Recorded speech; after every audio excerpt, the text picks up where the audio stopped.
And I try to create images that make people stop and think. I also try to challenge myself to do things that doctors say are not possible. I was buried alive in New York City in a coffin, in April 1999 for a week. I lived there with nothing but water. And it ended up being so much fun that I decided I could pursue doing more of these things. The next one is I froze myself in a block of ice for 3 days and 3 nights in New York City. That one was way more difficult than I had expected. The one after that, I stood on top of a 100-foot pillar for 36 hours. I began to hallucinate so hard that the buildings that were behind me started to look like big animal heads. So next I went to London. In London I lived in a glass box for 44 days with nothing but water. It was for me one of the most difficult things I'd ever done, but it was also the most beautiful. There were so many skeptics, especially the press in London, that they started flying cheeseburgers on helicopters around my box to tempt me. So I felt very validated when the New England Journal of Medicine actually used the research for science. My next pursuit was I wanted to see how long I could go without breathing, like how long I could survive with nothing, not even air. I didn't realize that it would become the most amazing journey of my life. As a young magician, I was obsessed with Houdini and his underwater challenges. So I began early on competing against the other kids, seeing how long I could stay underwater while they went up and down to breathe, 5 times while I stayed under on one breath. By the time I was a teenager, I was able to hold my breath for 3 minutes and 30 seconds. I would later find out that was Houdini's personal record. In 1987, I heard of a story about a boy that fell through ice and was trapped under a river. He was underneath not breathing for 45 minutes. When the rescue workers came, they resuscitated him and there was no brain damage. His core temperature had dropped to 77 degrees. As a magician, I think everything is possible. And I think if something is done by one person, it can be done by others. I started to think if the boy could survive without breathing for that long, there must be a way that I could do it. So I met with a top neurosurgeon, and I asked him, how long is it possible to go without breathing? Like, how long could I go without air? And he said to me that anything over 6 minutes, you have a serious risk of hypoxic brain damage. So I took that as a challenge, basically. My first try, I figured that I could do something similar, and I created a water tank, and I filled it with ice and freezing cold water, and I stayed inside of that water tank hoping my core temperature would start to drop. And I was shivering, and my first attempt to hold my breath, I couldn't even last a minute, so I realized that was completely not going to work. So I went to talk to a doctor friend, and I asked him, how could I do that? I want to hold my breath for a really long time. How could it be done? And he said, David, you're a magician. Create the illusion of not breathing. It'll be much easier. So he came up with this idea of creating a rebreather with a CO2 scrubber, which was basically a tube from Home Depot with balloons duct taped to it that he thought we could put inside of me and somehow be able to circulate the air and rebreathe with this thing in me. This is a little hard to watch, but this is that attempt.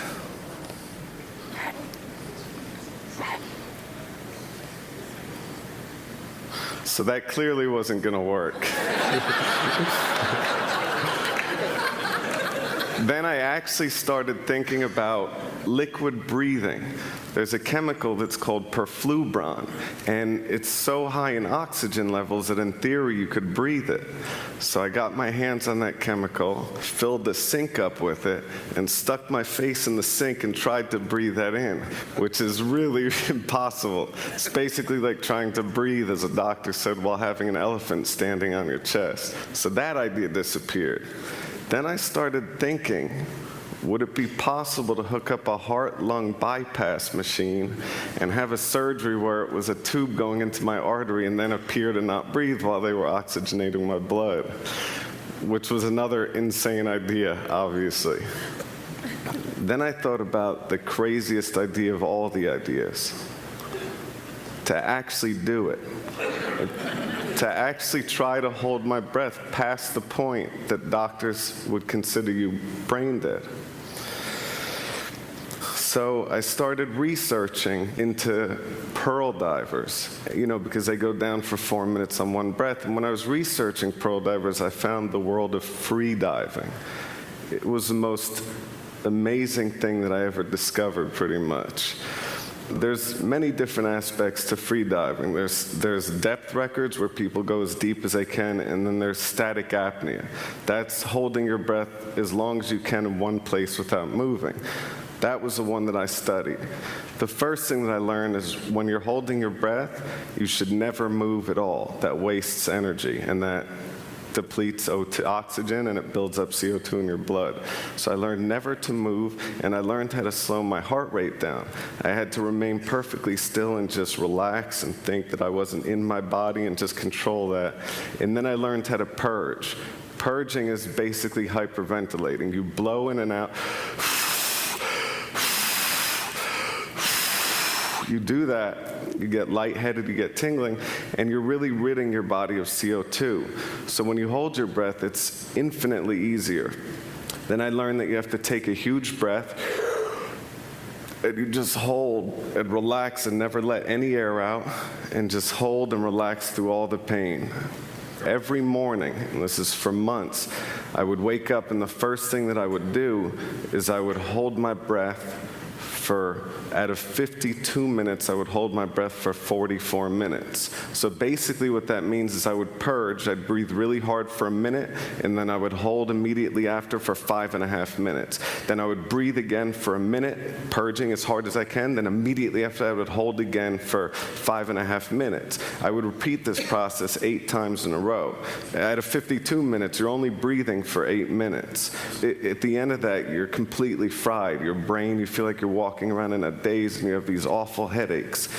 Basically, I'm not the best person to talk to when I'm doing that stuff. I started learning about the world record holder. His name is Tom Zetas, and this guy is perfectly built for holding his breath. He's 6'4", he's 160 pounds, and his total lung capacity is twice the size of an average person. I'm 6'1" and fat.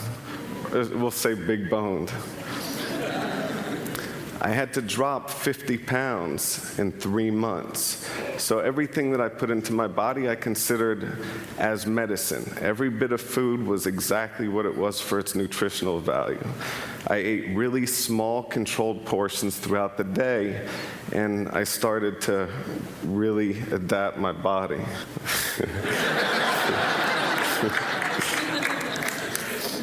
The thinner I was, the longer I was able to hold my breath, and by eating so well and training so hard, my resting heart rate dropped to 38 beats per minute, which is lower than most Olympic athletes. In 4 months of training, I was able to hold my breath for over 7 minutes. I wanted to try holding my breath everywhere. I wanted to try it in the most extreme situations to see if I could slow my heart rate down under duress. I decided that I was going to break the world record live on primetime television. The world record was 8 minutes and 58 seconds, held by Tom Zetas, that guy with the whale lungs I told you about. I assumed that I could put a water tank at Lincoln Center and if I stayed there a week not eating, I would get comfortable in that situation and I would slow my metabolism, which I was sure would help me hold my breath longer than I had been able to do it. I was completely wrong. I entered the sphere a week before the scheduled air date, and I thought everything seemed to be on track. 2 days before my big breath hold attempt for the record, the producers of my television special thought that just watching somebody holding their breath and almost drowning is too boring for television. So I had to add handcuffs while holding my breath to escape from. This was a critical mistake. Because of the movement, I was wasting oxygen, and by 7 minutes I had gone into these awful convulsions. By 7:08, I started to black out, and by 7 minutes and 30 seconds, they had to pull my body out and bring me back.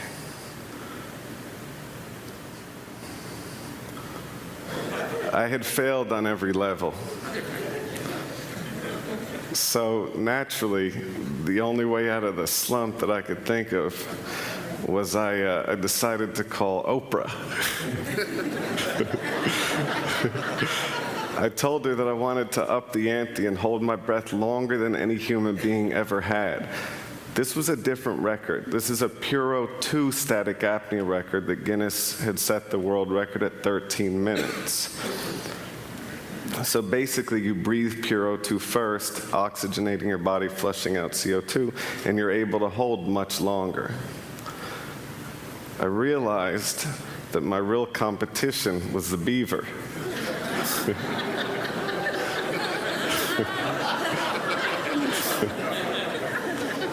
In January of '08, Oprah gave me 4 months to prepare and train. So I would sleep in a hypoxic tent every night. A hypoxic tent is a tent that simulates altitude at 15,000 feet, so it's like base camp Everest. What that does is you start building up the red blood cell count in your body, which helps you carry oxygen better. Every morning again, after getting out of that tent, your brain is completely wiped out. My first attempt on Puro 2, I was able to go up to 15 minutes. So it was a pretty big success. The neurosurgeon pulled me out of the water because in his mind at 15 minutes, your brain is done. You're brain dead. So he pulled me up and I was fine. There was one person there that was definitely not impressed. It was my ex-girlfriend. While I was breaking the record underwater for the first time, she was sifting through my BlackBerry, checking all my messages. My brother had a picture of it. So I then announced that I was going to go for Cetus's record publicly, and what he did in response is he went on Regis and Kelly and broke his old record. Then his main competitor went out and broke his record. So he suddenly pushed the record up to 16 minutes and 32 seconds, which was 3 minutes longer than I had prepared. You know, it was longer than the record. Now, I wanted to get the Science Times to document this. I wanted to get them to do a piece on it. So I did what any person seriously pursuing scientific advancement would do. I walked into the New York Times offices and did card tricks to everybody.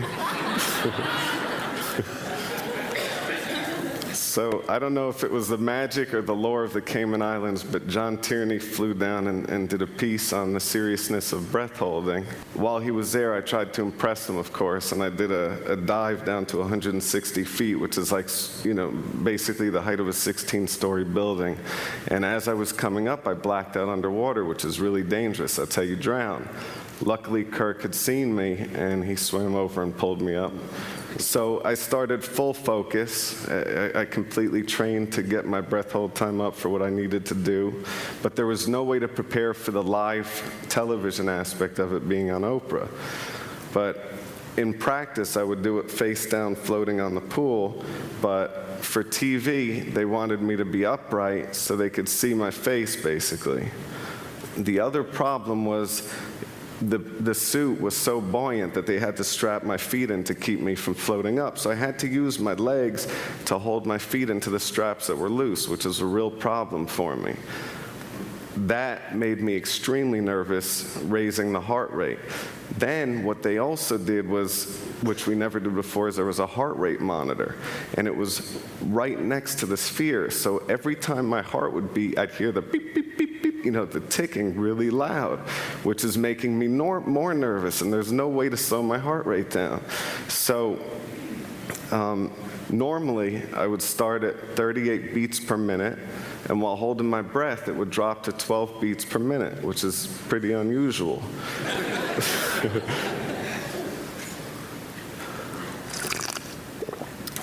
This time it started at 120 beats, and it never went down. I spent the first 5 minutes underwater desperately trying to slow my heart rate down. I was just sitting there thinking, I've got to slow this down, I'm going to fail. And I was getting more nervous, and the heart rate just kept going up and up, all the way up to 150 beats. Basically, it's the same thing that created my downfall at Lincoln Center. It was a waste of O2. When I made it to the halfway mark at 8 minutes, I was 100% certain that I was not going to be able to make this. There was no way for me to do it. So I figured Oprah had dedicated an hour to doing this breath hold thing. If I had cracked early, it would be a whole show about how depressed I am. So I figured I'm better off just fighting and staying there until I black out, at least, and they can pull me out and take care of me and all that. I kept pushing to 10 minutes. At 10 minutes, you start getting all these really strong tingling sensations in your fingers and toes, and I knew that that was blood shunting, when the blood rushes away from your extremities to provide oxygen to your vital organs. At 11 minutes, I started feeling throbbing sensations in my legs, and my lips started to feel really strange. At minute 12, I started to have ringing in my ears, and I started to feel my arm going numb. And I'm a hypochondriac, and I remember arm numb means heart attack, so I started to really get really paranoid. Then at 13 minutes, maybe because of the hypochondria, I started feeling pains all over my chest. It was awful. At 14 minutes, I had these awful contractions, like this urge to breathe.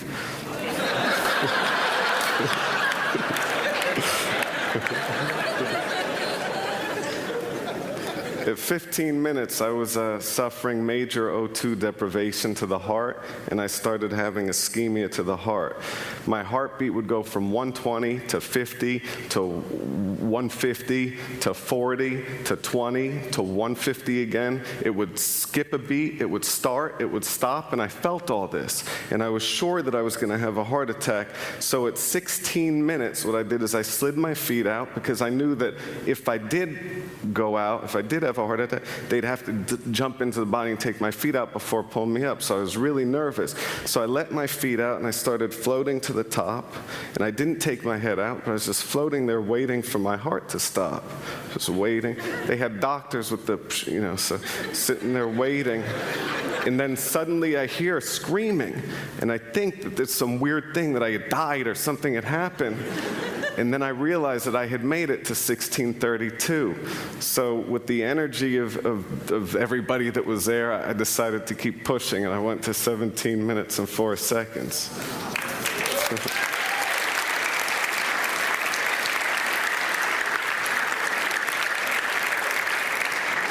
As though that wasn't enough, what I did immediately after is I went to Quest Labs and had them take every blood sample that they could to test for everything and to see where my levels were so the doctors could use it once again. I also didn't want anybody to question it. I had the world record, and I wanted to make sure it was legitimate.